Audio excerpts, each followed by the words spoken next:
just for a little while, you want to let go. Just for a little while, you want to let go. You want to let go.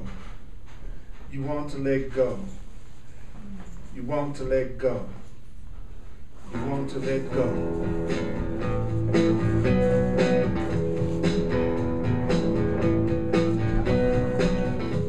So these are the guidelines for this class, for this course.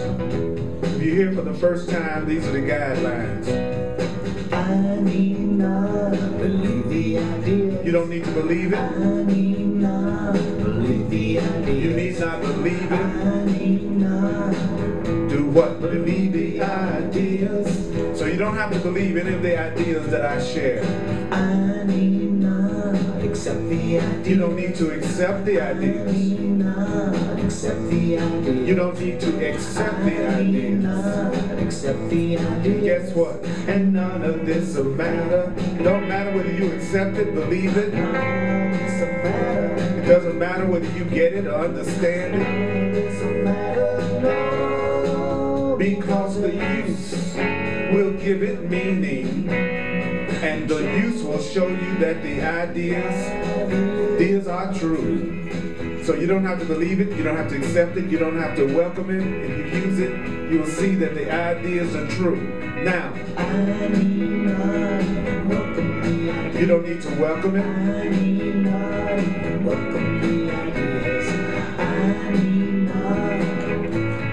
Welcome the ideas. Is that right? You know it's right.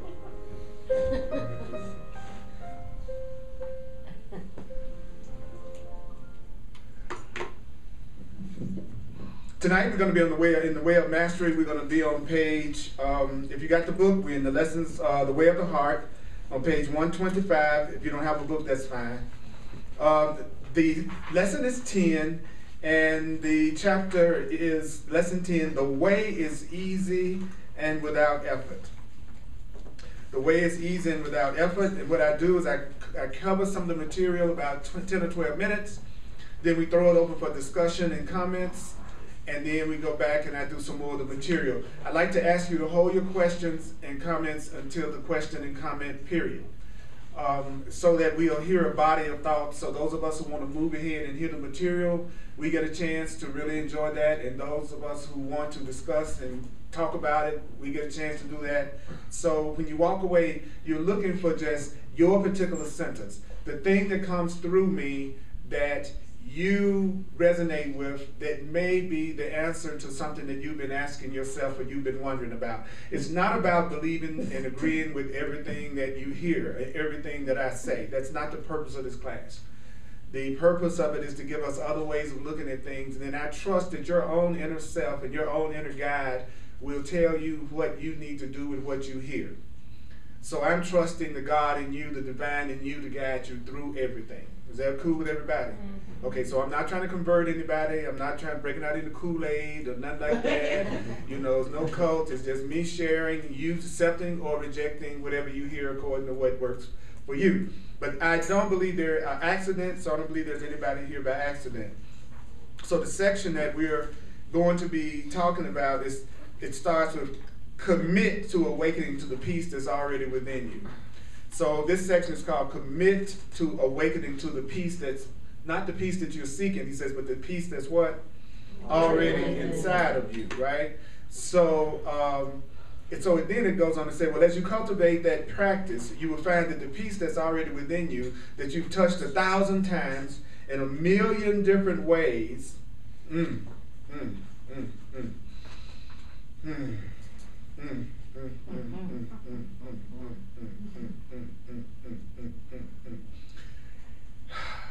that peace begins to grow more constant, like the rays of the sun beginning to filter through the fog that has settled into the mountain valley, obscuring the clarity of all things. In other words, your peace is going to descend gently like a dove. I love it when this stuff talk dirty. Oh, Lord, have mercy. Your peace is going to be descending, as some would say, through the crown of your head, down through your brain, mind, and down even to your heart, your abdomen, and throughout the cells of the body, as long as your body lasts. So gently relinquishing the world, if you want to gently relinquish the world, it rests on your decision to choose to teach only love. Now, it says it rests on our decision to teach only love, and the Course in Miracles teaches that to teach means to demonstrate. So if I'm going to teach, I'm going to demonstrate. It's not about me talking it, it's about me demonstrating it. So teaching only love is demonstrating only love. And it says that because you realize that when you don't, the effect of not demonstrating love, the effect of not teaching love is that the result is you experience something immediately that's painful, conflicted, unfulfilling, and that's no longer what you want. So wherever in your life right now you are experiencing, if you are any kind of pain, conflict, or you're not feeling fulfilled, that's where you're not demonstrating love. Shit. Thank you for sharing. Thank you so much. That's a very, well, don't forget, shift happens. That's what I said. That's right. That's what you said. You said all shift. Yeah. So here you have begun to transcend the world that you've made. The key, I love it, transcending what? The world that you made, right? And to reclaim the world made for you.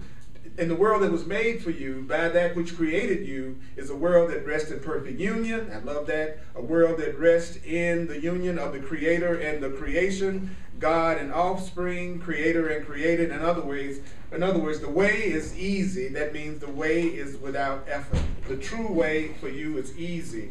Your real way, your divine way, is easy. When you're following your true self and you're being your authentic self and you're fulfilling your function, the way is easy. When you're being true to yourself, did I say the way is easy? When you're being true to yourself, listening to your guidance, the way is easy.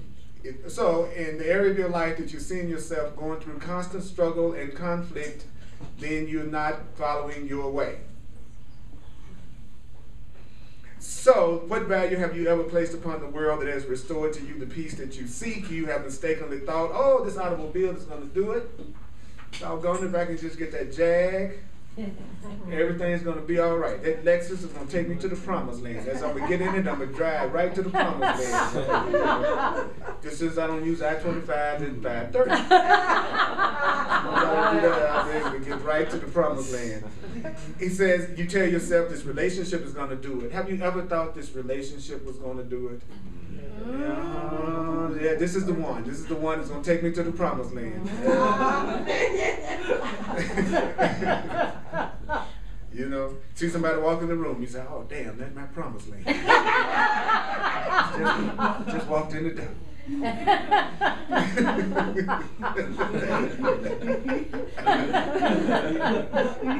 This new career is going to do it. If only I could take a trip to the far corners of the world, you know. That's right. I'm going to England in September to speak. You know, so maybe that's the promised land. I'll just go over there and see if I can hang out with the Queen a little bit, see what happens. You know what I'm saying? Then I'll be at peace. So peace never quite comes. You notice that? You get the relationship, you think it's going to be the ultimate thing, but there's, I need to tweak that a little bit. And then you go, my relationship, my career, it's good, but I don't feel that feeling yet of total and complete fulfillment. So he says, a creator abiding in enlightenment. If you are a creator abiding in enlightenment, the first thing you know is that all events are neutral. That's the first thing. The next thing you realize, if they're neutral, they can have no real effect except for those who get caught up in it.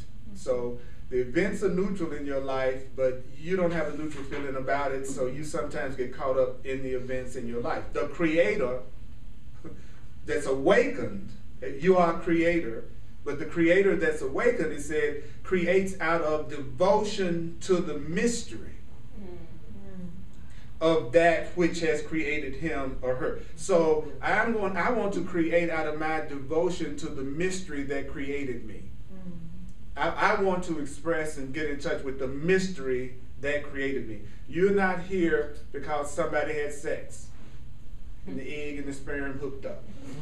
That's not how you got here. That's something that what that created was the body that you are using to function through, but you are independent of your body. Your body is your communication device. It's the way that you are. That's what, I'm using my body to communicate through your body to the mind that's behind that body. So our bodies are just communication devices. So the egg and the sperm created the communication device for you to function in this plane, this incredible physical plane, this fascinating, incredible physical plane that we're in. So then it says the mind of an the mind of an enlightened creator does not get up in the morning and say, damn, how can I survive yet another day in this world? In the morning, when an enlightened creator arises, the question is, how this day might I extend the treasure of the good, the holy, and the beautiful? That's where y'all get a bit more indulgent. Y'all just jump up and go, how this day might I extend the treasure of the good, the holy, and the beautiful? That's where y'all get up this much. That's where y'all did this. Yeah. Certainly you didn't get up and go, oh, it's another day. How can I survive another day in this world? I know none of you did that. Right? Right? How can I, right where I am, experience these treasures even within the space and volume of this body? How can I experience this treasure in the space and volume of this body? How can I experience treasures in the space and volume of this body? How can I look lovingly? How can I look lovingly upon my physical, or what my physical eyes show me? How can I look lovingly on what my physical eyes show me? Crystal, how can I do it? Tell me. How can I look lovingly on what my physical eyes show me? How can I look lovingly on what my physical eyes show me? So that I can discern or extract the good, the holy, and the beautiful from what I'm looking at, and then give it to myself. So how can we look upon each other with love, and then how can we extract the good, the holy, and the beautiful out of everything we're looking at in this room and give it to ourselves? He said the mind, notice it's telling us the way an enlightened creator operates. Didn't say the way a frightened creator operates. It says the way an enlightened creator operates. Said the mind of an enlightened creator knows that of themselves they can do nothing. So if you're an enlightened creator, you know that without the divine, you can do nothing. Without the higher power within you, you can do nothing. That's one sign of an enlightened creator. Because I've said often, many people come to personal growth classes or spiritual classes so that they can get more information, so that they can handle things better on their own. That's not an enlightened creator. An enlightened creator is trying to remove the blocks to the awareness of love and the truth within themselves. They're trying to get rid of everything that keeps them from hearing their inner guide and their divine guidance. They're not dependent on their own personal knowledge that they learned from the past, from the world. Okay? So he's saying the mind of an enlightened creator knows that of themselves they can do nothing, but in each moment of decision, an enlightened creator can allow. Notice the word what? Allow. The enlightened creator allows the great power and mystery of love to direct their course. An enlightened creator can utilize time to refine their ability to hear only the voice of love. So I'm in this class to refine my ability to only hear the voice of love inside of me. I'm here with you tonight to learn how to refine my ability to only hear the voice of joy and truth in me. Then it says, moment by moment, breath by breath, day by day, until time is translated into eternity, which means until that's all I experience all the time forever. Just listening to the voice of love. You notice that you have two voices? The voice of the crazy, and then the voice of love. Everybody hip to that? Okay, so we're learning how to refine the voice for love, and then it says, and then what happens? Well, what happens is the mind reclines. Woo. The mind rests, and it says, in the perfect union with God. So, boom, any questions, any comments, any thoughts about anything that I've covered, anything that we've talked about? And it can be a realization, it doesn't have to be just a question. This is our time to share before I go to the next part. Question. Mm-hmm. You said the first thing a creator abiding in enlightenment realizes that all events are neutral, but then we have no neutral thoughts. Right. What about feelings? Are feelings neutral? No, according to this, Mm-hmm. that we don't have neutral feelings. Okay. Yeah, that either you're feeling love or you're feeling fear Mm. at some form, at some level. You know, love, we call it many different things, right? Happiness, joy, abundance, having a good time. There are a lot of different names for love. Mm-hmm. But he's saying basically, like right now, we're not really having a neutral feeling about this moment that we're sharing together. Either you're in here and you're feeling more peace as a result, or you're here, maybe you're not feeling more peace. You're feeling something. Mm-hmm. You're not feeling nothing. Right? But what's important to recognize is that whatever I'm feeling being with you right now, I'm the one that's choosing to feel that way right now, because I could choose to just feel real good to be here with you and grateful to be here with you. Mm-hmm. So but that depends on how I want to feel. See, if I don't want to feel good, then I'm gonna look at things in a way that doesn't make me feel good, and I'll blame you for it. By the way, anybody else? One of the, and because I can't get it to go to that spot, I've been listening really closely, but it was speaking about waking up in the morning in an unenlightened mind. I look at how I'll survive. Oh, right. Waking up in an enlightened mind, I'm looking at how I'll extend. Right. Absolutely. Huge difference between my internal focus of just survival, or what will I extend out, just upon awakening. I love knowing that whatever comes through me has an effect on me. So if I choose to extend love to you, I feel it. Mm-hmm. Even if you don't choose to extend love to me, so that you'll feel good around me, because you're not really feeling me.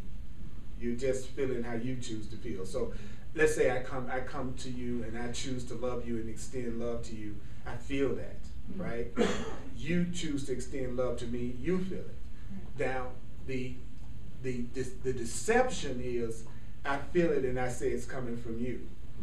And then I think if I have you, I can keep that feeling going because you're the one that caused me to feel that way. But the truth is, I chose to feel that way. There was something about you that made me choose to feel the love that's already in me. You did the same thing, and then we said, wow, God, I'm in love with you. No, I'm really feeling my love for you, and you're feeling your love for me. So I'm choosing to extend that, and so I could enjoy being with you all, whether or not anyone in here enjoys being with me. Yeah. That's what I love about getting in touch with the truth, is that how I feel isn't dependent on you, because there was a time in my life that I believed that I couldn't help but feel a certain way. I thought I had no control over my feelings whatsoever. And I would say stuff like, you make me mad. You make me feel good. You make me feel happy. You make me feel sad. And that's completely wrong. That's not true. I choose to feel happy about you. I choose to feel sad about you. I choose to feel joy to be with you. I choose to feel anger. And when you make a choice so fast that you don't remember making it, that's when you say, you made me mad. And as long as you want to keep that pattern, you'll never be willing to accept that you chose to feel that way. So when you want to keep a pattern, you take no responsibility for that feeling. When you do want to change a pattern, then you take total responsibility for what you're feeling. So just because you're ready to start taking more conscious responsibility for your feelings does not mean that you're going to be able to do that immediately. So therefore, you will still have situations where you react, which means you make the decision to get upset so fast you don't even remember doing it, so you say, oh, you made me mad.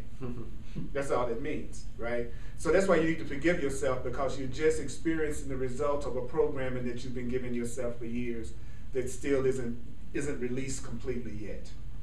But if you sit up here and you say, hey, I want to take more responsibility, I want to be a more loving person, I want to be more responsible, then you've done the only thing that's been required of you, which is to choose the direction you want to move in. And then it says the universe or spirit will take care of the rest in giving you all the situations, circumstances, people, and relationships that'll help you change your mind so that you can start extending the good, the beautiful, and the holy. So everybody that shows up here tonight, they're just lab partners. Then some people choose to pick out a personal lab partner, and they call that I'm in a relationship. That's your personal lab partner. So your soulmate is your lab partner, and every now and then you blow up the laboratory. You'll have soot all over your face. All right, don't need to miss hugging too close to another person at a dance party. Okay, I need to miss those two chemicals together. That was an explosion. Okay. Anybody else? Yes. Chris. So I just wanted to make an observation when it talks over here about your peace descends gently like a dove descending, as some would say, through the crown of the head, down through the brain, mind, and down even to the heart, the abdomen, and throughout the cells of the body while the body lasts. That's very true. Today I had a situation where I was blindsided by something, and I've been like more diligent in reading this and applying this, and a funny thing happened because my first reaction was like the ego was going, but then all of a sudden, like underneath the voice, I could just feel like this peace that surpasses all understanding, just like descending on me and ascending, and I was just like, okay, I'm gonna go with that.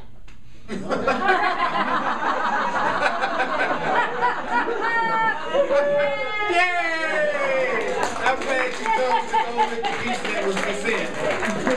Sound like an organ. Yeah.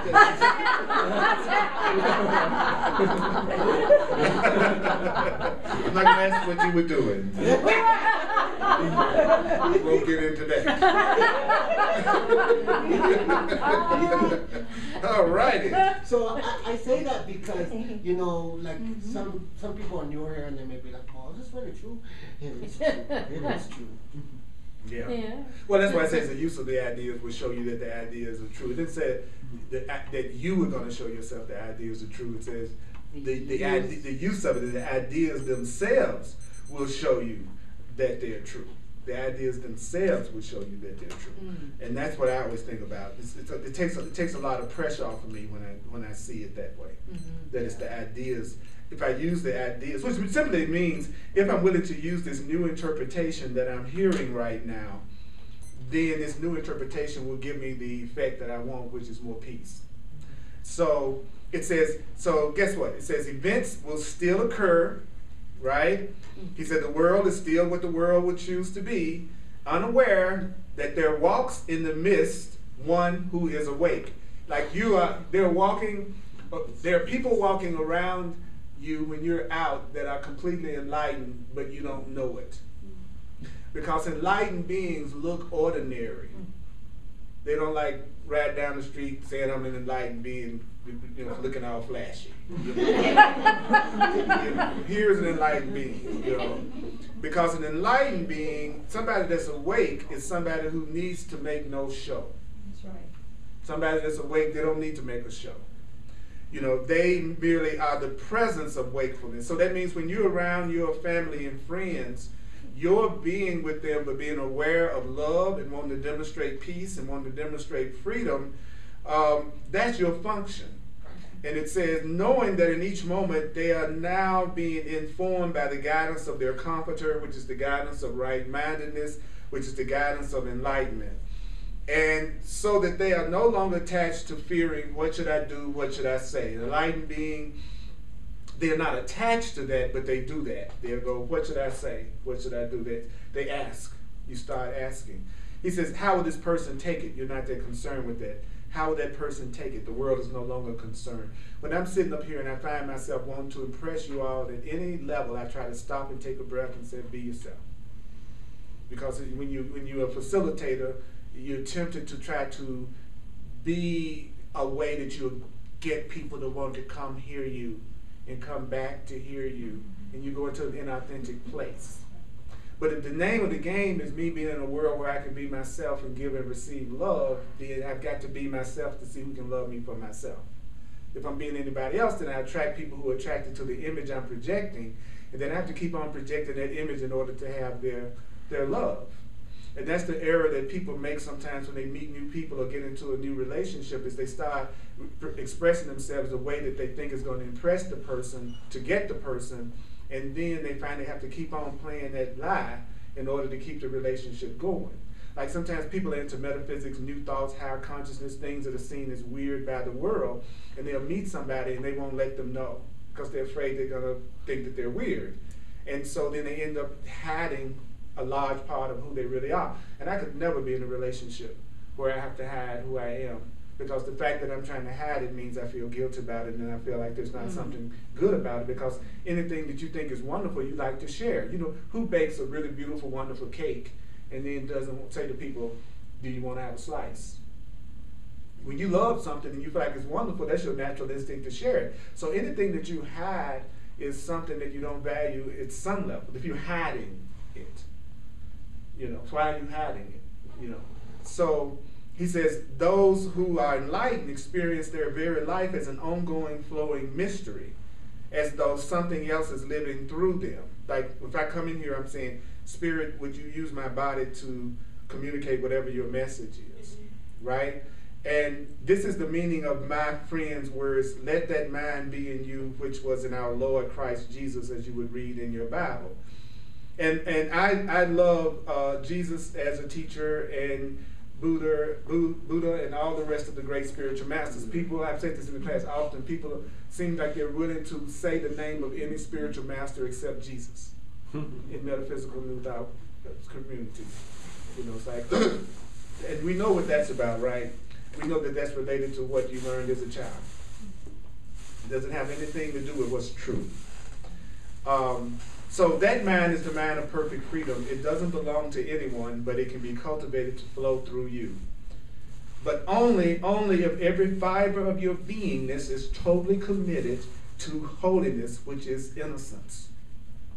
So every fiber of your being needs to be committed to the idea of your innocence, because one of the first beliefs that we got in this culture when we were born is the belief in our sinfulness or guiltiness. That we were told we were born in original sin and guilt. So then you come in and you get a core idea that you're somehow flawed. Our thought creates our reality, and our thoughts call the things that happen to us into our experience. And you have a core belief that you are flawed and not enough and incomplete. Then you create a reality that reflects that back to you, and you wonder why your life isn't working. You follow me? Okay.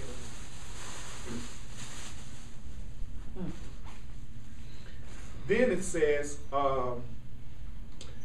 but only if every fiber of your beingness is wholly committed to holiness. You cannot leave a finger outside and get to heaven, which is reality. I love how reality is identified as heaven. That heaven is just another name for reality. In other words, love, which is our reality, is heaven. Where heaven is a state of being.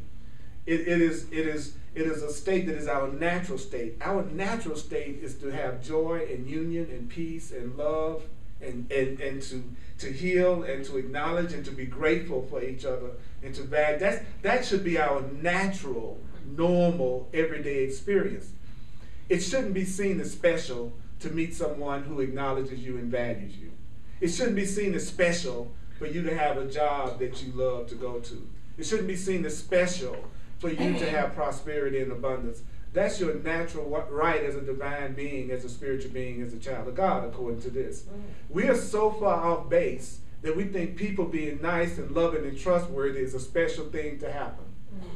And that's kind of sad when you think about it. Really? We think it's so normal for us to have suspicion and distrust and fear of each other that when someone is loving and kind and generous, they bring up our fear more than someone who's not that way. So when I pray, I ask for an ordinary life. I want the way that it should be, that the love that should be ordinary. So it says here, you can't leave any part of you outside of that love. And all of your mind, all of your energy, all of your gifts, all of your very awareness must become what? Committed to being the presence of peace. I walk in the door and I say, I'm committed to, for an hour and a half, to be the presence of peace for everybody that comes to my class. But I have to be committed to that, which means when my ego comes up or something comes up that I might choose to get upset about, then I've got to forgive, which he said Sunday to us was, be still, look, wait, and don't judge. And ask. So now when I feel myself feeling that temptation to attack come up, I use it as my cue to breathe and shut my mouth up. Where it used to be my cue to go off. Now it's like, you know what, I'm kind of feeling really, I'm kind of feeling that twinge. I'm kind of feeling that temptation to go off. Breathe and shut up. That's what I tell myself, don't you say a word, just breathe. Why? Because in that moment that you stop and you're quiet and you take a breath, that may be all the time you need to hear what your inner guide tells you about the best way to deal with that situation in such a way that you don't make the situation worse. But people usually just the opposite, right? As soon as they get that temptation to attack, they go off, right? So he says, this is what no one can do for you. Nobody can make the commitment to peace for you. Nobody's going to give you peace. Nobody else is going to give you peace. But they can be a peaceful presence, but they can't give you peace. But since you have special relationships, and your special relationships are the people you spend the most time with, I would invite you to choose to spend your time with people who are also committed to the presence of peace. Because they're going to be your primary witnesses, the people you spend the most time with. Your world really probably consists of basically less than 10 people on a regular, intimate basis. Think about that. If you just really think about it, you may see a lot of strangers, quote unquote, but the people who really impact your life in a daily way, in an intimate way, are probably less than 10 people. So most of the time when someone says they're unhappy, they're only unhappy because of the very few things that's really happening. And they totally magnified those. You know, if I got a relationship that's challenging to me and I'm miserable all the time, I'm miserable because of one person and how I'm choosing to deal with that one person. And so I'm saying my whole life sucks because of you. Okay. So sitting at the feet of enlightened teachers will not do it for you. So you can sit at the feet of a master, but ultimately, if you can still walk away feeling the same way, that's not going to do it either. So he says the wisest of students are those that hear the word and do what? Put it into practice. Whoa, diligently. How can you tell if you're beginning to try to apply brand new thoughts that are totally different from anything you've ever tried before? You will go through disorientation and confusion.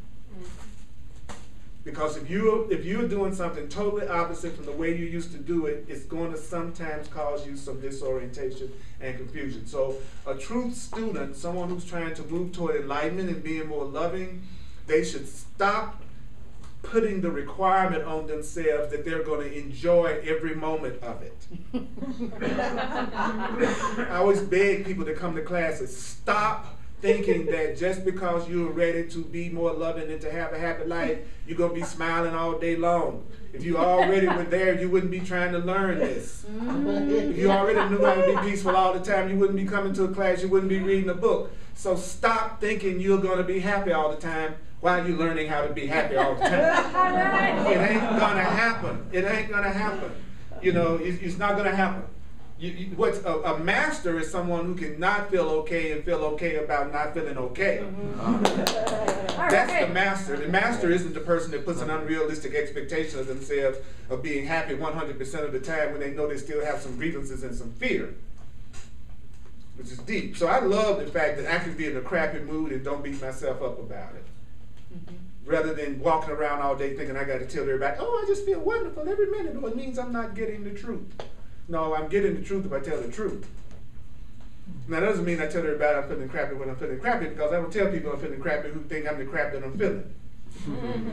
Because people who are unenlightened always limit you to how you're feeling in the moment, and they hold you to that long after you don't feel that way anymore. You make the mistake of telling somebody you don't feel good, and every time they see you, you all right? 3 weeks ago you said you didn't feel good. I know you still feel. Look like to me, you know. I hate when somebody walk up to me and tell me how I feel. You know, like somebody walk up to you, well, I can sense you're going through something, and I go, what are you going through? Because you are feeling it. I'm not necessarily feeling it, so it must be. What do you need to talk about? You see what I'm saying? Because they're just projecting their stuff on you. They're projecting how they feel on you. See, so now, any questions, any comments, anything about what we just covered? Question. Mm-hmm. How do you feel okay about not feeling okay? By recognizing that it's natural on the way to feeling okay that you not feel okay.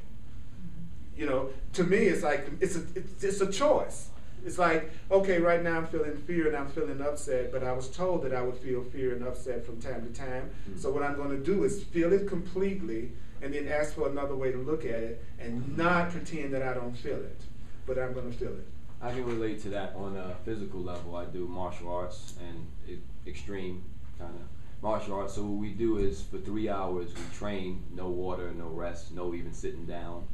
We work out hard for about an hour, hour and a half. Then we train hard after our bodies are totally tired and want to stop, because the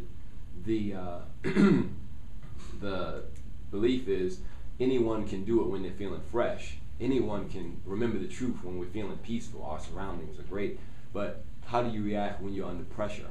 Mm-hmm. So the purpose of that class on the physical level is to induce the pressure with the goal in mind that through this pressure you will grow if you reach your limit, and it's a loving environment. So we see you reaching your limit, and now just ask you to push through that and don't give up, don't quit. You have one more push up in you, you know? You have one more sit up in you. You have one more breath in you when you're practicing the truth, to just breathe, to one more moment of silence, one more moment of saying, I'm innocent, you know? You have that in you. So just because you're feeling what you're feeling, it's a good thing, because it's going to release and unleash the part of you that's beyond that. And on a physical level, I've experienced that, and on a emotional, spiritual level, I experienced that with the Course and the Way of Mastery. So I wanted to share that corollary. Well, thank you for sharing. Like I said, this time is not just a time to ask questions. It's also a time to share whatever it is that you're led to share, right? And my personal theory is that how a person handles upset is their level of consciousness. Mm. Not how they handle everything seeming to go the way I wanted it to go today, so therefore I'm calling myself happy. You do understand that most people, when they say they're happy, they're just saying the script that I've written for today seemed like it turned out the way I wanted it to. That's what the average person means when they say they're having a good day. It means the way that I wanted it to be, it looks like it's happening, right? Yeah. And so the way you handle upset really determines your level of consciousness. When something doesn't go the way you think you want it to go, do you go to the truth, or do you go to victimhood, projection, and blame, and looking at it just like the world does? And when a person says they're getting ready to take control of a situation after they tried to do things from a spiritual way, when they say I'm about to, all they mean is I'm going to go back to doing it the way I used to do it. That's all that means. When they go, I'm going to take over now. You getting ready to do what you've done 100 times before again. Yes. So there's a quote I really like. It says, if you want to know what a person's really made out of, watch what comes out of them when they are squeezed. That's right. Yeah. Mm-hmm. That's right. Don't y'all just love to be squeezed?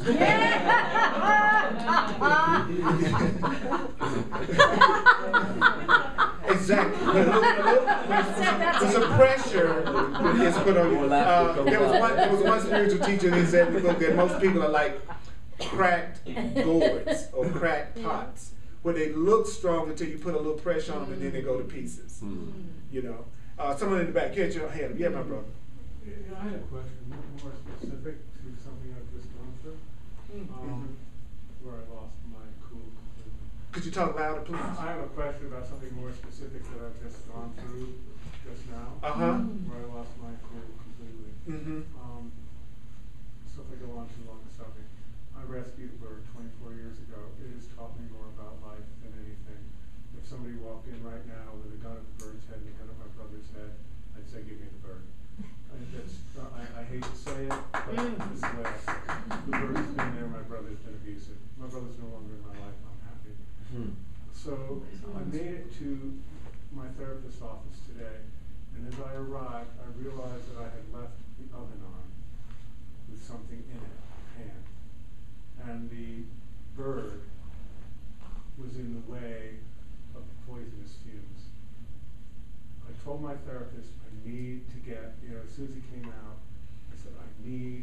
absolutely, I'm half an hour from home, I need to get onto your internet so I can get the phone number, so I can save the bird. And he refused to do it. I completely went ballistic. I mean, completely. I didn't wait for God or anything to speak to me. The one thing I love in this world that I would give my life for, that has given its life for me, was at risk.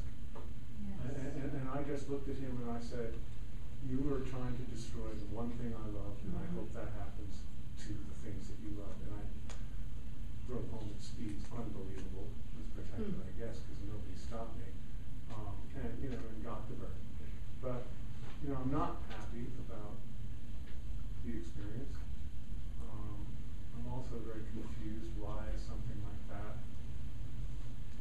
I really love. I mean, I can't tell you how much I love that bird. Holds my life for me.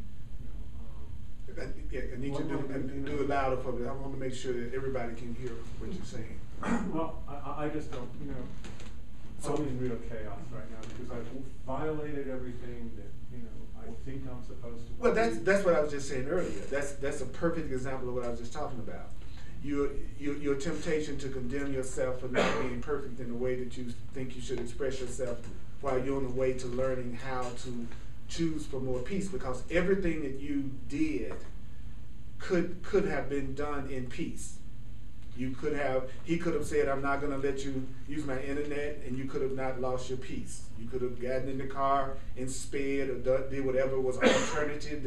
In other words, every action that you took, you could have done it in another state of mind. The actual act of driving, the actual act of trying to get to where where your bird was, all of that. All the truth is telling us is that we want, as much as possible, act from a position of peace so that we can hear our guidance and be more effective in what we're doing. And it says that once you can be in a state of peace is when you can hear your inner guidance. And you had inner guidance that was telling you exactly what to do in that situation that you couldn't hear because you were afraid. What you just said to me was that you felt afraid. What you just said to me was you had a call for love. What you just said to me is you had a call for help. What you just said to me was I felt threatened, that I was afraid. And so forgive yourself for being afraid of losing something that you valued. That's all that happened. You was afraid, you acted out of fear, and that was your call for love. And the only afterward message is, if I can, I want to choose the next time, if I can, if something like that comes up, to handle it differently. That I just want to see it differently the next time. It's not about judging your behavior. It's about, our goal is, can we maintain our center as much as possible? And when we don't, can we forgive ourselves, because we know that readiness is not mastery, and you are a learner. And so you have to be gentle with yourself. In the Course in Miracles, it says that being tolerant of your weakness is how you go beyond it. So if I'm tolerant with myself when I don't always do it right, then I'll go beyond the way that I behave that I wish I had not behaved. So it's not about being intolerant with yourself because you weren't able to do that in a very peaceful way. You were afraid of loss. It's like, okay, I'm learning how to be more loving, so I'm going to be gentle with myself those times that I still forget to maintain that center of love. Okay, so that's the way that I would answer that based on what we're being taught. Because it's not about beating yourself up because you went ballistic. That was just a reaction that was coming from fear. That was just a call for help. That was just a call for love. So there was nothing about your behavior that was sinful. There was nothing about your behavior that was bad. There's nothing about your behavior you need to condemn yourself about. It's just what I'm hearing is, I want another way to look at that so that I can handle that differently the next time something like that comes up in my life. That's what forgiveness is. Forgiveness is being willing to look past your errors and see them as what they are, just a call for love. Okay, so I'm gonna move forward now. Okay, is everybody clear about that? You are not, and we are not in 100% enlightened masters. So I'm gonna say it again. One of the biggest tricks that your ego can play while you're trying to become more loving is to constantly beat yourself up every time you think you're not being loving. And when you're given another way to look at it that could relieve you from the guilt that you feel about something that you did, like if you want to, You could choose to take what came through me to make yourself feel totally innocent about the way that you expressed yourself. Then what do I do about the person I just said, I hope the same thing happens to your family? Well, you can't have any effect on his family or on him. Anything that happens in his life is going to be generated from his own consciousness, his own beliefs, and his own action. So you don't really have the power to bring something into his life that doesn't, that causes him pain. You were afraid. That was just your call for love. You were just afraid. You were afraid of losing something that you valued. And you just reacted out of that fear. You're totally and completely innocent. And not only that, later on you're going, I really regret that, and I'd like to handle that differently right now. That is the most enlightened approach that you can take to anything, is to go, okay, I did it that way. I would wish that I had done it another way. Now I'm asking to handle it differently in the future. We would like to make it tougher than that. We would like to make it be something that we got to go through therapy for the next 6 months to handle. But it's absolutely unnecessary, because you have decided that you want to handle it differently, and you want guidance in how to do that. That's as much as anybody can ask of you. So you can hang on to it if you want to punish yourself, but then that just be you deciding to punish yourself because no one else is condemning you or punishing you for it. Because we learn that when we do something that we think is not okay, we should punish ourselves in order to be okay and to absolve ourselves from guilt. That's why people hang on to negative feelings even after they realize the error of it and they want to do it differently, because they want to punish themselves. Yeah. So what's happened is you've in a sense been, you in a sense have been completely absolved. It was just an error in perception. You want to see it differently. You didn't physically attack anybody. You don't have the power to bring any kind of condemnation into anybody else's life. So you could choose to chalk that up as a situation that you learned a lesson in that you want to do it differently in. Okay? So I'm gonna go forward now, because I don't want to get caught up in just get into a lot of analyzing of a situation. Yeah, you're welcome. Yeah. Earl, I just had a question. Yeah. If I choose to give myself guilt about a past mistake that I made, am I guaranteed to repeat it? You're pretty much guaranteed to repeat it if you want to feel guilty, because now you know a surefire way to make yourself feel guilty. Yeah. You know what I'm saying? It's like, if I know doing this particular act is going to make me feel guilty, and it's a part of me that likes to punish me, then I'm going to do it again so that I can feel that guilt. Absolutely. People do things over and over again that they feel guilty about. That's why I tell people, you make somebody feel guilty about something, you're pretty much guaranteeing that y'all going to go through that issue again. And that's what people do. They think the way to control somebody is to make them feel so guilty. Most people, a lot of people try to use guilt to maintain a relationship. They're going to make you feel so bad you treat them good. I'm going to let you know how angry I am so you'll treat me right. That's the way the average person does relationships. And they don't realize that when you do that, you're pretty much just guaranteeing the person's going to do it again if they want to feel guilty. Yeah. So guilt is of course, like the Course says, guilt is the enemy. Not the thing you think you're feeling guilty about. It's like, oh, I'm doing this because I want to punish myself. I'm maintaining this anger because I want to punish myself, because I'm the only one feeling it. See, I could sit up here, I could be so mad about something right now, nobody in this room would know it. Unless they saw it obviously on my expression, or I told them about it. So the once you begin to get that it's only yourself you crucify, that it's only yourself you're hurting, that it's only yourself you're attacking when you're all upset and mad about something and nobody's acting out your script and you're freaking out. The once you really get that nobody else is feeling that but you, your own love for yourself will start to kick in, and you'll start going, wait a minute, I want to see this another way because I don't like the way I feel. I don't like the way I feel. And then you really have to do it as you begin to be around more and more people who are self-responsible and more people who are loving themselves. Because people who are taking responsibility for themselves and people who love themselves do not respond to guilt and attack. So all those old methods of manipulating people through your anger and attack will not work with someone who is beginning to love themselves. And that makes people who like to manipulate through guilt even madder.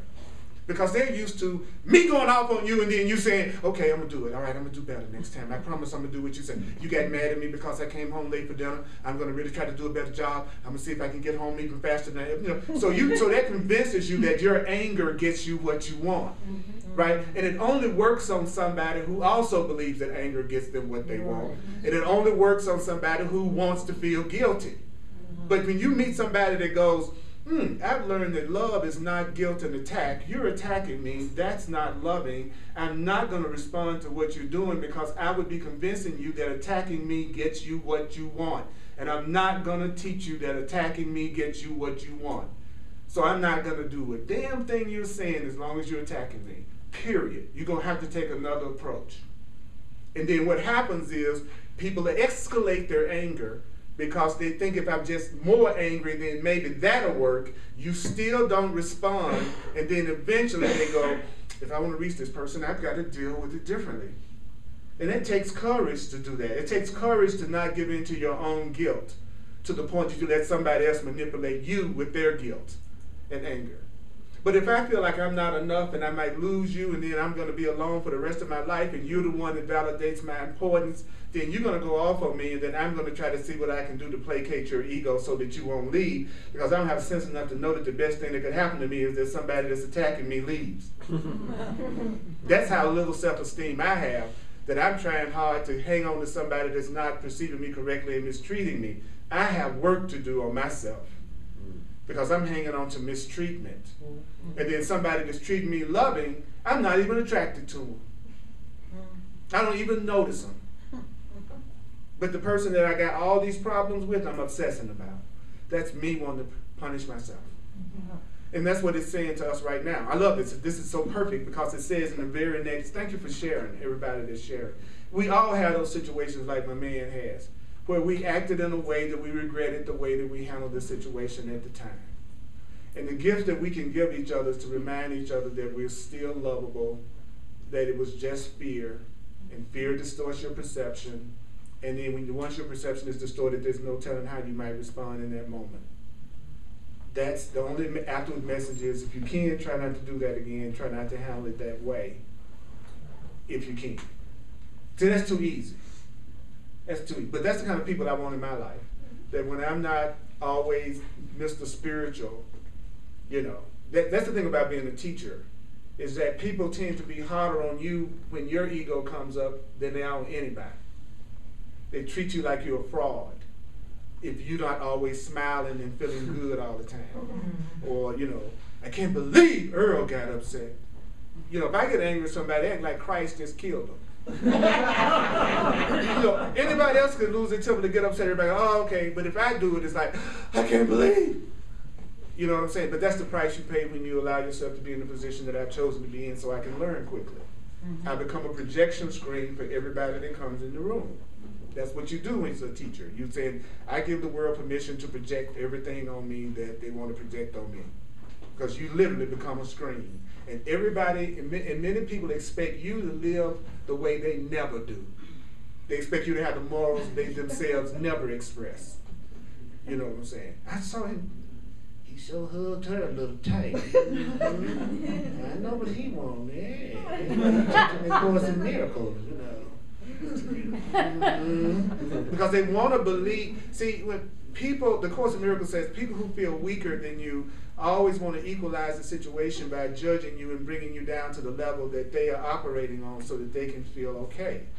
So if I'm trying to be a loving person, and you are not trying to be a loving person, rather than you trying to become a more loving person like you see me trying to be, then what the average person does is they want to judge and condemn you and bring you down to where they are so that they don't have to make the change.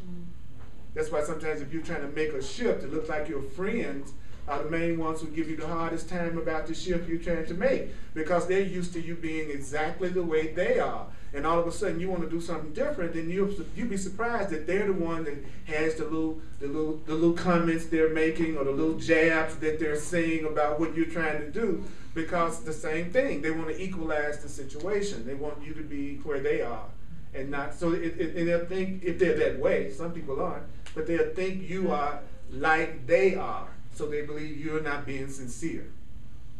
So people are gonna, you know, I talk to people sometimes, and they'll go to different advisors and counselors, and I can tell that the counselor that they've gone to is on a lower level of consciousness than they are. So the counselor is actually communicating to them at a more unconscious level than the level they're trying to express themselves on, and they walk out of the situation thinking something's wrong with them. You know, I'm trying to learn I'm not a victim, but I go to a counselor that's talking to me as if I'm a total victim. So even if you think you need psychotherapy or any kind of counseling, get a conscious counselor. See if that's someone who's basically trying to believe what you believe about thought being created, and you're basically innocent. You're a spiritual being. You know, don't seek advice of people who are thinking in a way that's opposite to the way you know you're trying to learn to think now. Does that make sense to everybody? So, yeah. So I always tell people, your advisor can't communicate to you on a level of consciousness that's higher than their own themselves. So it says, the wisest of students are those who hear the word and put it into practice diligently for themselves. Don't do it for your mother, don't do it for your father. Don't do it for your spouse, don't do it for your children, don't do it for your brother, don't do it for your sister.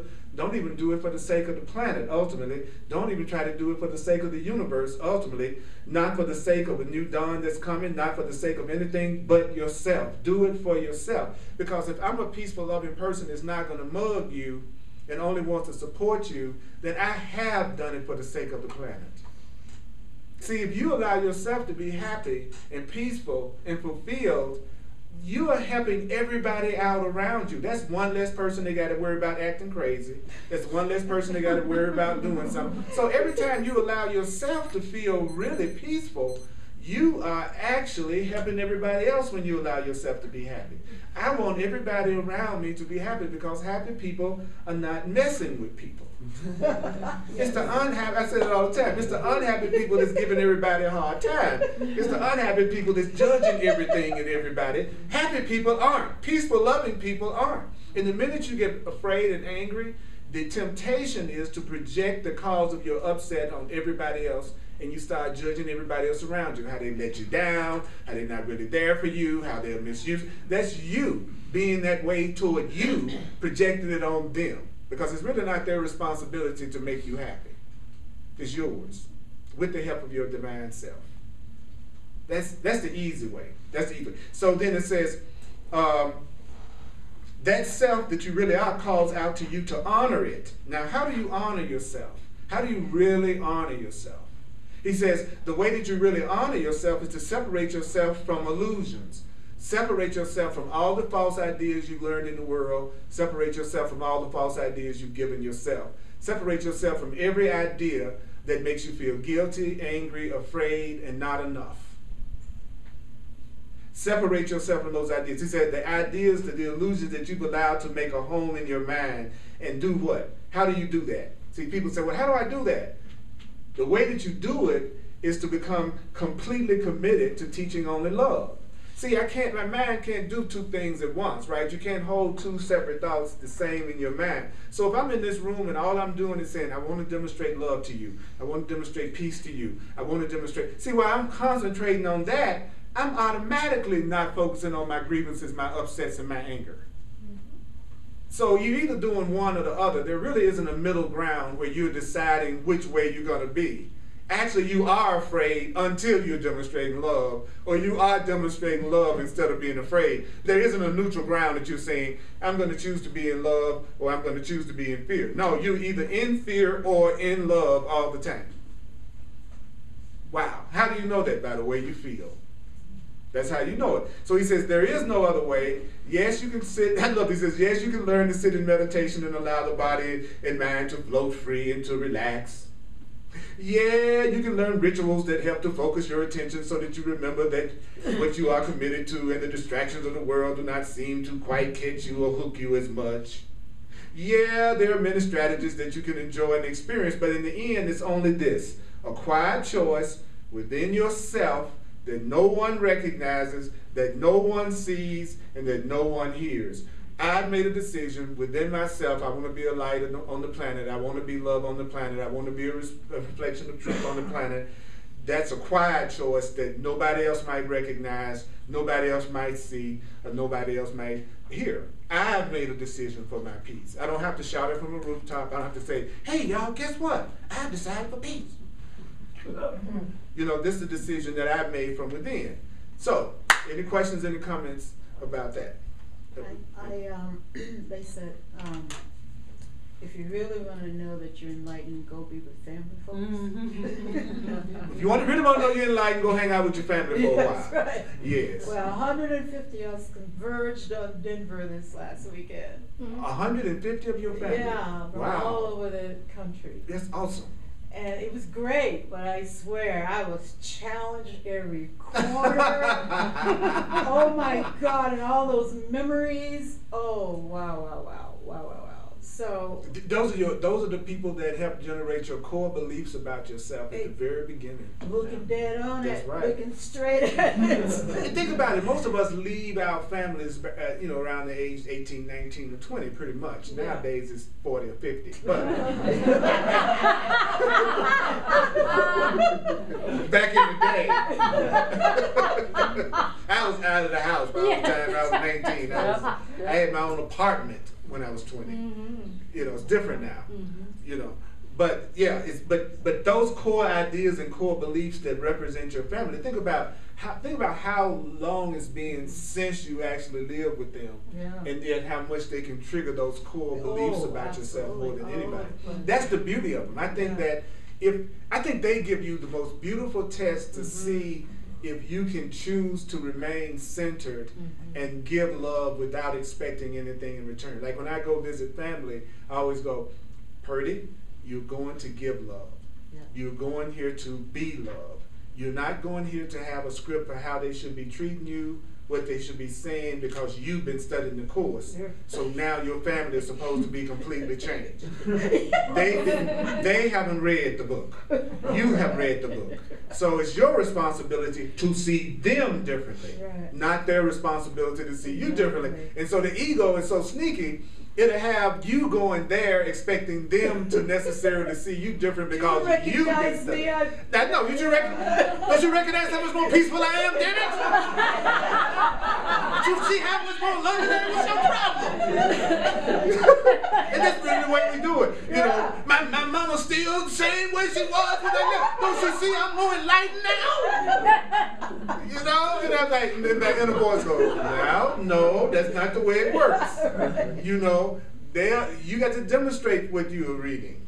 And it's already told you how to handle people who seem to be very different from you. See it as a call for love, breathe, and ask your higher self what you should say and what you should do. And in most cases, just you being quiet and listening and breathing will make them think you've changed. Right? Because you're not reacting to them the way you used to react. They'll notice that more than you coming back saying, don't you notice that I'm sweeter than I used to be? You know, and so they're great for that. They're great for getting you out of denial about how much you've dealt with things. But you know, it's so sharp in my consciousness. I was sitting there and all these people I've never seen before. That's right. Yeah, and I said, this is going to be a spectacular weekend. I could see that already, what's going to be happening to me. I could see it from the first day. So I'm talking about it, right? I'm just making it all up. But in the midst of it, it was worse than that. Thank you for sharing.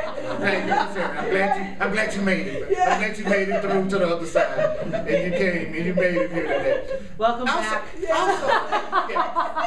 Also look for something in them to acknowledge and to compliment and to appreciate. That's the other thing that'll make a difference too. Even if they're not good receivers. It's just the fact that there's always something about somebody that if you really are sincere, you can see to acknowledge a compliment. You really could. Or instead, and when you get, the Course says that the way that the ego mind establishes its separateness and its individuality is by never agreeing. So people who are deep in their egos always take the opposite point of view of whatever it is they're in the presence of. So as soon as you say something, they say just the opposite. Even if you were saying what they said 15 minutes ago, they disagree with you. Because their whole purpose is, I'm trying to establish this is what teenagers do, and parents don't understand that, is that they're trying to establish their individuality, and the easiest way to do that is to do just the opposite of whatever they see the parent doing. Because I'm trying to establish my own identity. You know, and then if they're maturing and they're waking up, they go, oh, I could save myself a lot of pain by listening to what this person is saying to me that's had more experience than me, while still learning how to express my own individuality. Then the parent doesn't become an enemy. The parent becomes someone that's saving them pain and saving them time, provided the parent also respects their individuality and wants to support them in being who they are. Then they have a totally different relationship with their parent. You know, so it's the Course in Miracles says complexity is just a smokescreen to hide the simplicity of the truth of everything. That when you're not ready to change, you make things seem so complicated so that you'll be justified in staying the way you already are. Because if you can make it complicated, you don't have to change. That's why people like to think of themselves as being so complicated, and their problems are so complicated, because if it's really, really complicated, then there's nothing I can do about it. But if it's simple, then I just have to admit that I'm choosing not to do it. And that's why I'm suffering. It's because, like when you hear stuff like, I'm the one that's giving it the meaning it has to me, it's neutral, so therefore I'm making myself feel bad because of the way I'm looking at it. That's really a simple answer, unless I want to attack you, and I want to feel separate from you, and I want to be angry at you, then I'm not going to look at it in a way that would allow me to change my mind about you. Because I want to be separate. I want to be separate. So when we don't use simple answers, it just simply means for whatever reason, that person is getting some payoff out of keeping it just the way they're already doing it. That's all it means. It just means there's some payoff you get from this, that you don't want to use the simple answers that Spirit is providing you with so that you can have a better situation. And that also applies to money. And it applies to finances, and it applies to abundance, because that's one of the main ways that people punish themselves, is not allowing themselves to have abundance in their life to live with. So that's the most common one. You hear people say, I don't have enough money. I don't have enough money. I don't have enough money. Wish I had more money. If I had some money. If I had some more money. And that part, and I heard that all the time as a child, growing up. That was the song I heard. There isn't enough. There isn't enough. There isn't enough money. And so the real issue is there a payoff for me doing that?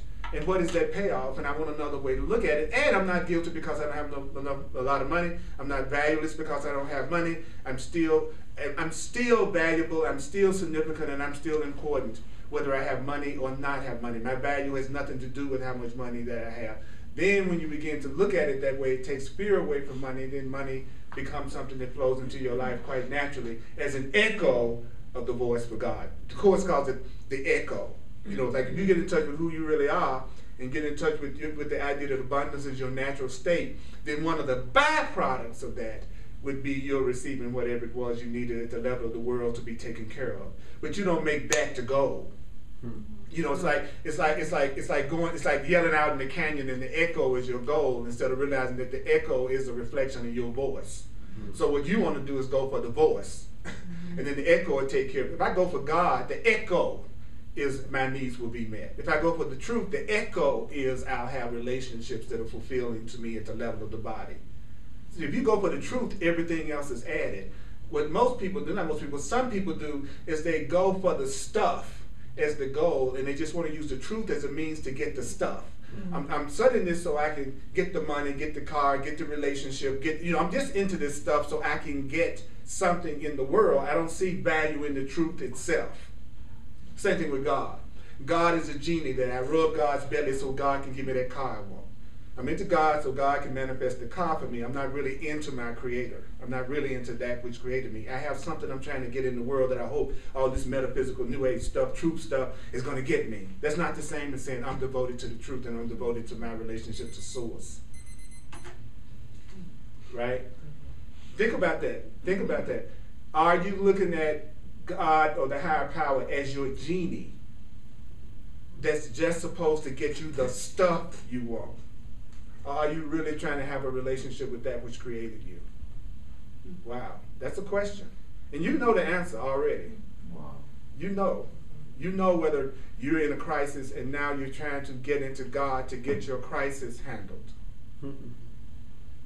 You're afraid about something, so you're getting into the truth so that you can have that solved, which is not, nothing I'm saying is to make you feel guilty. I'm just asking you to ask yourself, are you really a truth student? Are you really about the evolution of your soul? Are you really about waking up? Are you really about connecting to your source? Or are you just seeing that you just want some stuff? And you want this to get you the stuff you want. And you're innocent, either way you're playing the game. But the way that's going to work out the best is getting in connection with source. It's the difference between, getting the candy bar and then having the candy factory. There's two different things. And you're going for the candy factory. You're going for the level of being the creator, not the one that's just after the little shadow stuff. That's, what I'm saying. Don't yell God as you go over the cliff. You know what I'm saying? It's like God never comes up until I'm in crisis. So as soon as I'm going over the cliff, then I'm going, help me, God! It's like when you do martial arts. I bet you that they give you moves that they make you do so many times that you do them now without even thinking about it. Like as soon as someone do that, you're not even thinking anymore. You know what I'm saying? I'm sure that's how it looks. That's what he taught me. That's what he taught me. He taught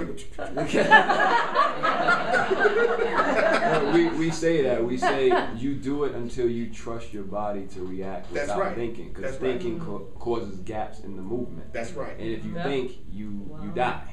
So in that scenario, anyway. So we want it to be automatic. You want it to be automatic, and that's what in the Course in Miracles says that if you keep practicing what it's teaching or the way of mastery, it says if you keep doing these prayers and all these different exercises, it gets to the point that it becomes your automatic response to temptation. That you're no longer having to think about how to respond when somebody does something that's a call for God. You automatically know how to respond in a peaceful way or a way that would give you the best result. But it's like a muscle. So you got to exercise it. And then you get to the point that people just don't upset. You'll find that you're in situations that would have normally have driven you out of your mind and you haven't even noticed it. Yeah. And then somebody says, "Well, I can't believe you handled that like that." You go, "What you talking about?" You changed your mind. So you didn't even see it. It's not, he says that when you really are loving, which I think is so deep, all these books say, when your mind is really full of only love, that is the only thing you'll see. That you actually won't see anything else through your eyes, but love. That's all. So how do I know I'm not there yet? Because I still have some fears about things. If you have fear about things, then it means you have gaps in your love. If you have gaps in your love, that's where fearful events come into your perception. So therefore, I don't have an unrealistic expectation that every day is going to be 100% peaceful for me as long as I know I don't have peace 100%. So you have people who are cranky most of the time, expecting their world to only reflect in their perception only joy back to them. That ain't happening. If you know you're full of anger and guilt and sadness and insecurity, then don't be shocked when you see it in your world. As a matter of fact, you know you're going to see it in your world. So what is your lesson? Your lesson is, am I committed to peace? So that when this comes up, I'm going to ask for peace in this situation. I'm going to ask for another way to deal with it because I know it's going to show up because I know it's in me already by the way I feel. Whoa. If you want to know what's in your mind, it's everything you see. If you have any doubt about what's going on in you, it's everything you see. That's too simple. I know it. If you see anger anywhere, if you see guilt anywhere, if you see love anywhere, if you see abundance anywhere, if you see happiness anywhere, if you see sadness anywhere, it's in your mind. That's where it is. So then you don't have to go, I wonder if I still have issues. Do you see issues?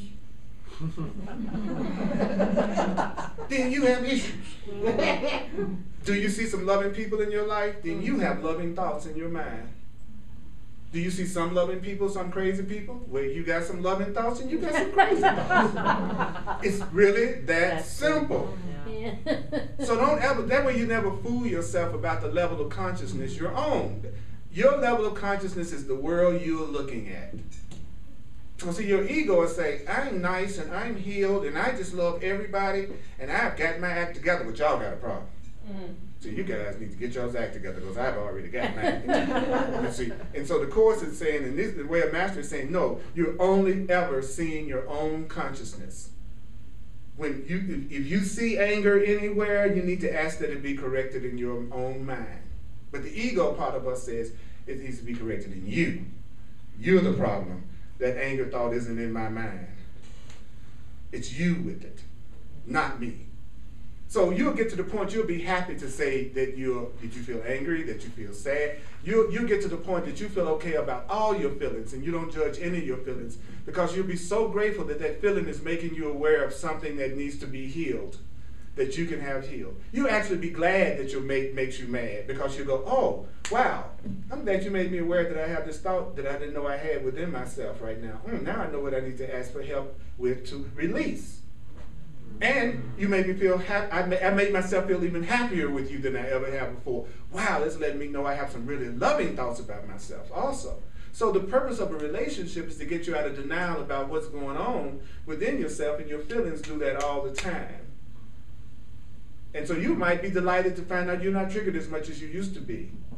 But at the same time, if you still are triggered, forgive yourself for that because you are a learner.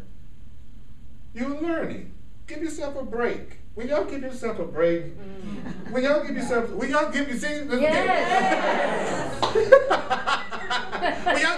break, I love it. Yeah. When you give yourselves a break, no, you're gonna give me a break.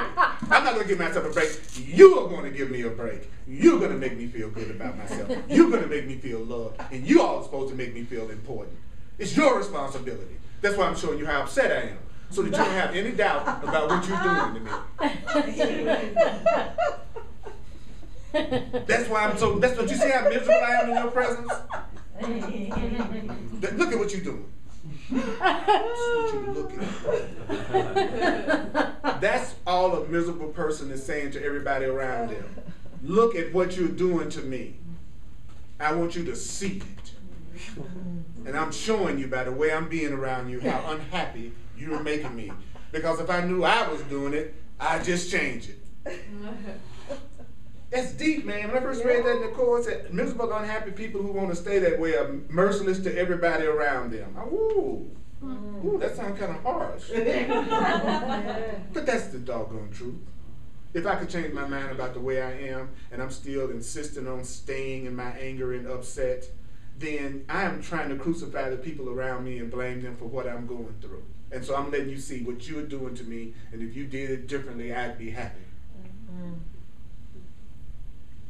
Whoa, but you can tell when you're beginning to feel innocent about yourself because you can say the most negative things about how you feel and don't feel bad about it. Because you go, oh wow, there's a part of me that's selfish as hell. There's a part of me that don't love nobody. There's a part of me that's tight. So it's a part of me that don't want to be around nobody. It's a part of me that think everybody crazy. That's the way you start talking when you really starting to get this. You'll be able to say anything about your feelings without condemning yourself. Or there's a line in part of the Way of Mastery where he says, and I don't remember the exact quote, but it was something like this where he says, you could be sitting at the table and say, I woke up this morning and I wanted to like cut your head off and put it in a barrel. and they go, really? Watch the blood come out. And you go, yeah, really? Is it? Yeah, really? Did you pass the butter? And then y'all just keep loving each other and go on. Because you just shared a thought that came through your mind. And you feel innocent about that. Now, notice how you would get that off, it'd be gone, and y'all in total peace. You see what I'm saying? So when you become enlightened, it don't mean you're going to be talking all high and nice and cute. Some of the most enlightened couples you'll ever see will look like they're having a knockdown, drag-out fight because they know that they can say anything that comes up for them and the other person isn't going to attack them and the other person isn't going to leave them because they know that they're just expressing their feelings and none of it's true. See, these little fragile relationships where you can't hardly say anything to anybody, but they go to pieces and they never speak to you again. Oh my God, go away. I know, but it can be so many of those types of relationships in the New Thought community.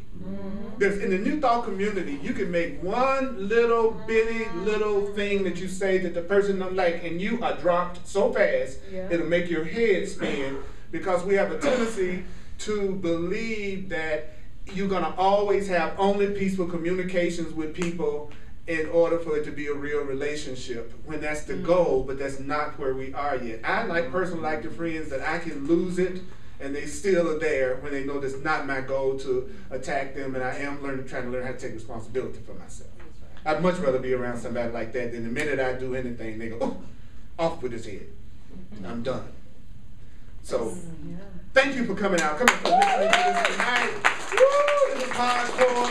I'm always pleasantly surprised when people come to my class. So, let's do the financial expression of communication. Let's do the financial expression of appreciation. I'm going to do a quick little last thing before we go out into the lab. And thank you for sharing with me. I'm a full-time teacher, and I appreciate you sharing with me. Those online, if you'd like to share with me, go to my website, earlpurdy.com, and I'm available for one-on-one sessions, personal sessions called Clarity Sessions. And please go to my website to get the details about that. Many times people listen, and that's the best thing to do rather than just contacting me personally. First, just go to the website and see all the details about it and see if that's something you like to do. Because the biggest trick that our ego plays on us is that whatever we're going through is original and that there's no solution to it. There's no original problems, and there's no problems you can come up with that haven't already been solved. It's just, do you want to listen to the solution is the key. All right. You all are so cool. You know that? Yes. People are so blessed to have you in their life. Yes. You know that? Yes. Yes. Thank you, Aura. Yeah. You told me when I came in. I know. That's what I told you. You came in. I'm happy to be reminded of that. Yeah, because that's the whole purpose of the class. The purpose of the class is for us to come together to be reminded of the truth, because when you go out in the world, you don't hear what we talked about tonight. You know you don't. Yeah.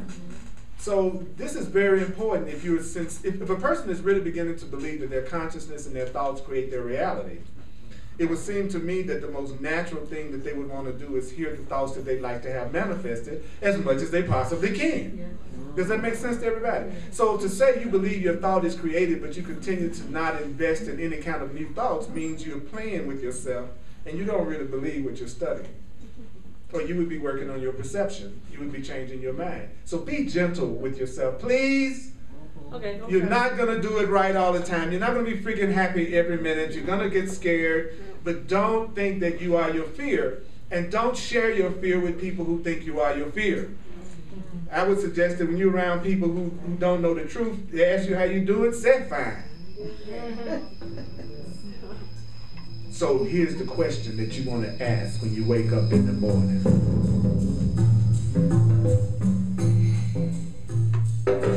When you get up in the morning, when you get up in the morning, when you get up in the morning, when you get up in the morning, go, how this day might I extend the treasure of the good, the holy,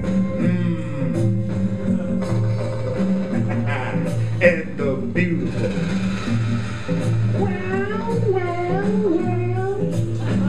How this day might I extend the treasure of the good, the holy, and what? And the beautiful. Woo!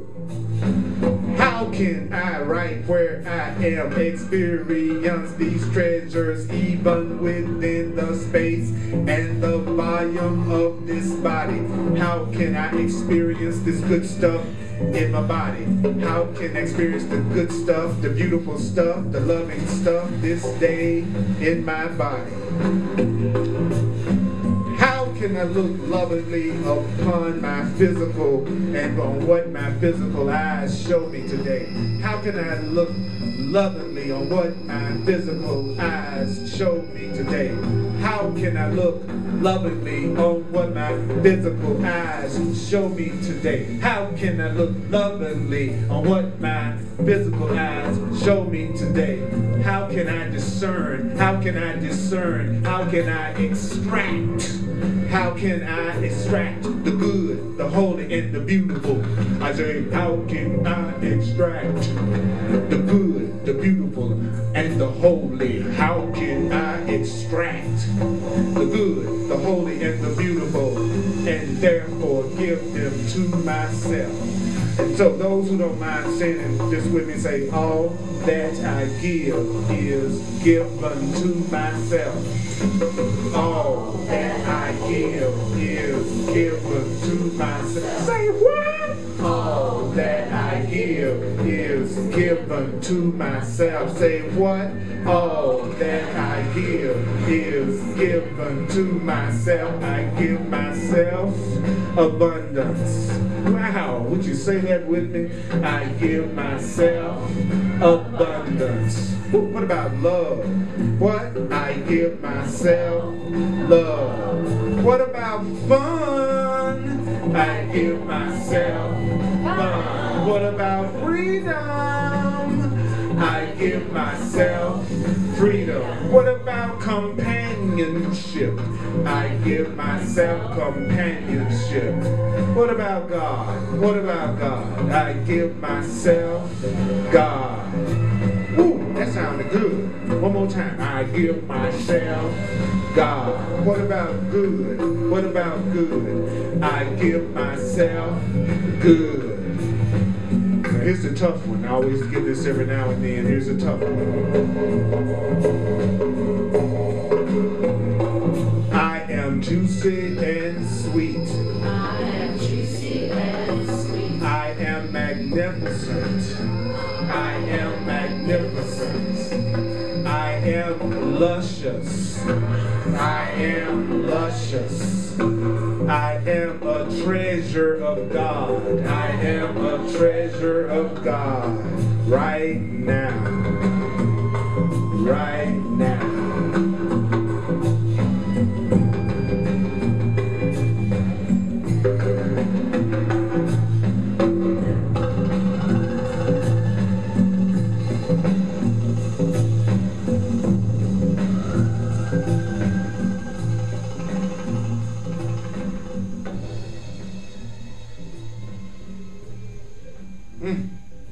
Mighty companions, may the course be with you. Could we give it up for us? We should be really proud of ourselves for giving ourselves this stuff. People in your life are so blessed to have you in their lives. Someone that wants to be more loving, someone that's committed to peace. Hugs are available. I love hugs.